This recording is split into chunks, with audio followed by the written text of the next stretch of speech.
everybody, this is Jamie talking about his father, the worst topic that anyone could ever imagine for me in my life history. My father kicked me out when I was 16, 17 years of age, I should say. My grandmother Harcum took me in, and I lived with her for a couple of years and tried to finish high school there, but I didn't finish high school, and I'll tell you that story as well.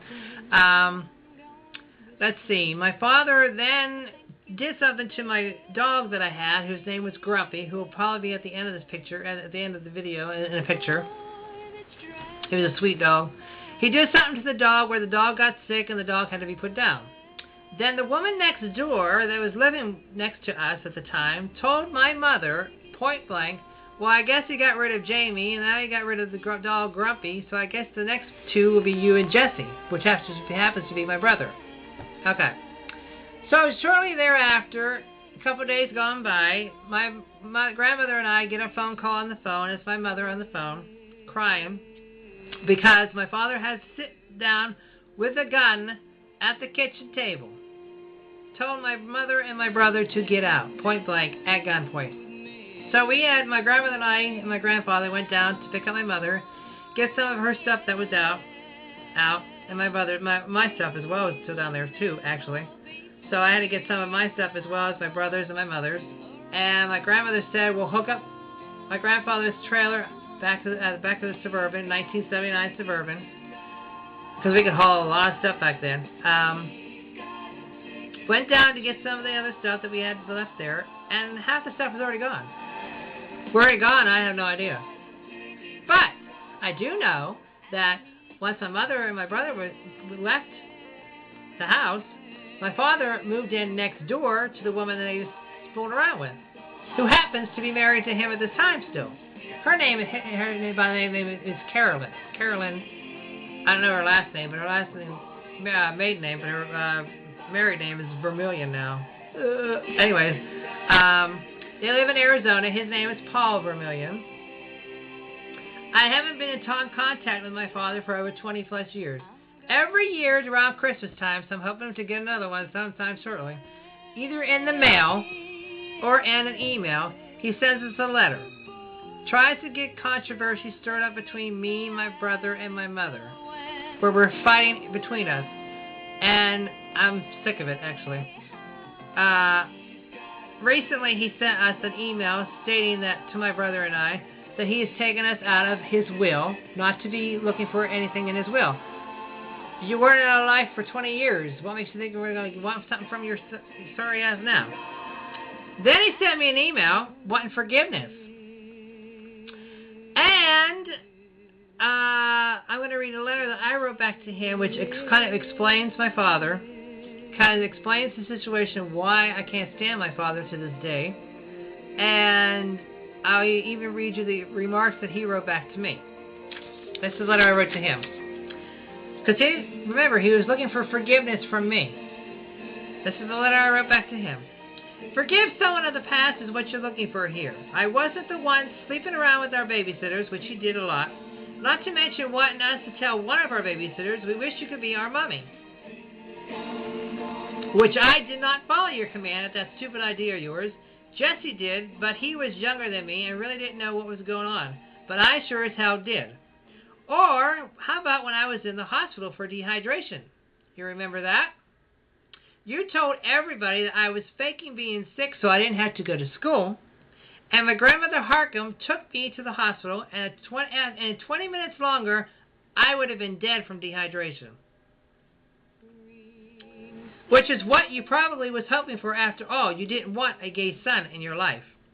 Oh, and let's not forget about the time that I was in the hospital for dehydration, that you went to some other sick kid's room because of the mother in that room.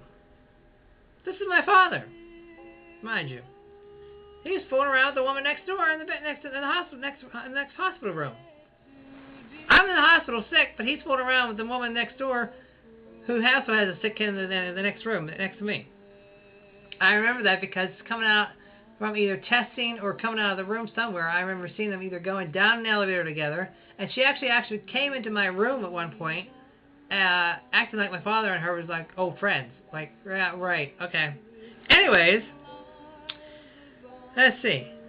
I remember everything bad you have ever done to me. Even calling me sissy, faggot, because I didn't want to work on cars, go fishing, or even shoot a damn fucking deer. Excuse my language, but I'm getting a little riled up, as you can tell. Or when you went out drinking, you came home beating on us because you were so damn drunk, one word that you thought was wrong, and bam, we all got hit. I have stepped in between more than one beating between my mother from my father. I remember sitting there in front of a dryer. My mother was backed up against the dryer. I was in front of my mother, and my father was up in front of me, beating on both of us. Okay. Oh, but I'm supposed to forgive you for that. You ever stop to think that maybe the reason I was acting out, getting into trouble, was just to have someone show me that they cared about me and didn't hate me for not choosing to be, but growing up gay? After all, I was the one mistake you ever made, wasn't it? I might have been your one mistake, but 100% blessing to my mother and grandmother, and I list all my other relatives that I listed in the previous video of who accepted me. Everybody on your side of the family hated me for being gay, with the exception of Grandma and Pat B, Aunt Em and Aunt May, who did not care, and Great Grandma Moggy, who did not care, because that's what we call unconditional love. Oh, and as far as not forwarding these emails of mine to everybody, I guess you could say we know where we picked up some of our lying from, too. Ha ha ha. From you. What's the matter? Life's so boring in Arizona? You have to cause trouble up this way? As far as memories I have of my childhood that are mostly all bad with you in them, all the ones I mentioned above, and when you and Carol did live back here visiting us, putting my mother down 24/7, didn't help me at all either. And the ones I had with my family that I really cared about were wiped away from me in 2001, which I'll explain in the next video about my illness that almost took my life, actually, in 2001. When I was on my deathbed with a breathing tube down my throat. So I am glad for the memories I have of them now. So if you are looking for any forgiveness, well, let's just say none of this flows into me unless I get stirred for the wrong reason. Then I do remember everything you've ever done, even when Uncle Gary and Grandma Harcum had to come pick you up from a hotel and a woman walked out first. I know all the little dirty secrets of yours. You need to stop causing trouble up here, period. If you want forgiveness, don't look for it here. I may forgive, but never forget what you have done to me growing up as a kid. Now, granted, that was the letter I wrote to my father. You ready for the one he wrote to me? You're going to love it. You're going to love it.